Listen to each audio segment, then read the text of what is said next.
this is the potentially only other book in university that I was like, wow. I took this. It was in a course that was environmentalism and mass media. So we got to watch movies and TV shows and commercials and read books and stuff that had to do with Mother Nature, essentially. This is Ben Elton, This Other Eden, and the book is great. I wish they'd make it into like a big Hollywood movie, because I think it would do well. It's basically about environmentalism, and if we keep not taking care of our Earth, we're not going to have an Earth, and life will be awful, or we'll have to find some other horrible way to live, or try and find some other planet where we'll probably just trash it as well. So anyways, back to this. So the author is from London. He does a lot of writing. He's a comedian, author, script writer, producer, does a whole bunch of good stuff, obviously mainly in Britain. You guys might know the show The Thin Blue Line. I believe he does most of the writing for that and produced it. He also wrote We Will Rock You, which for musical buffs, it's exciting. For me, I didn't bother. But cool, right? So this is supposed to be set in the nearest future, and Earth is at the brink of devastation. Most things aren't growing, we have to have these sun shields up on major cities, and other than that you can't really go outside at all because we've totally ruined our ozone. And still, even at this point where we're on the brink of almost extinction, people are still like haphazardly doing things. Like there's still oil spills that happen, there's still people polluting the earth and whatnot. And so this rich man, Plastic Tolstoy, comes out with this idea. He's going to make claustospheres. Basically what they are is they're like a dome-shaped habitat that there's water, food, and air that are recycled all the time. So you could live indefinitely in it, and there's a range. It's kind of interesting in the book. Like there's like the crappy one that's kind of like the size of like a little shack, or like a little garden. What's the word? What's the word? What's the word? A little garden. You know what I mean. You know those little gardening shacks, but it's not a shack, it's a whatever this word is right here. Anyways, those babies. Or it could be like the size of a house. Some of them, like the small ones, you know, they have a bed, some music, and like some movies and some games, and like that's it. Whereas the big ones have like pools in them, or they have like habitats for animals, and like a little forest and a river. Obviously Plastic Tolstoy, who's the bigwig, he's like the richest man in the world essentially. He has like a crazy one that you get to see. Well, you get to hear, but you see it in your imagination.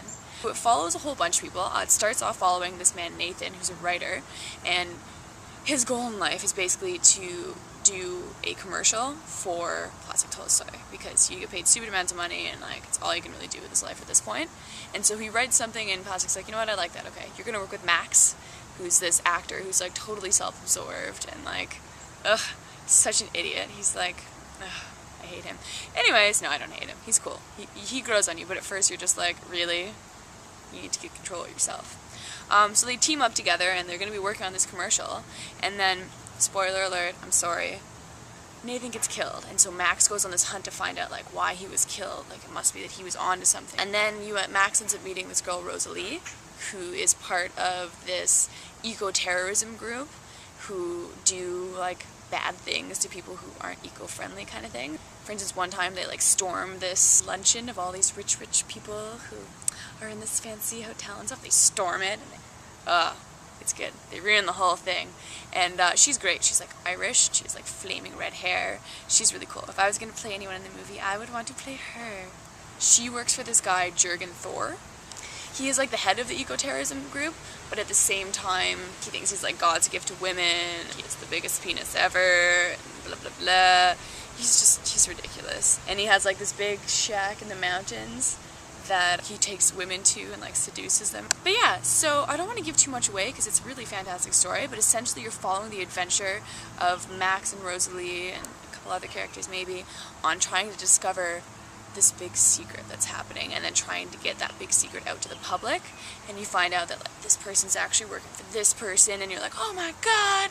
And there's like fantastic, amazing things, and also just the creativity of creating this earth that's dying, like all the little things that mankind has made to be able to live in this almost barren wasteland, and how it changes people, and how like humanity gets divided into these two groups. A side that's like, well, we're screwed anyways, let's have a really great time and like party it up until we die and then go into our spheres and live out our life there.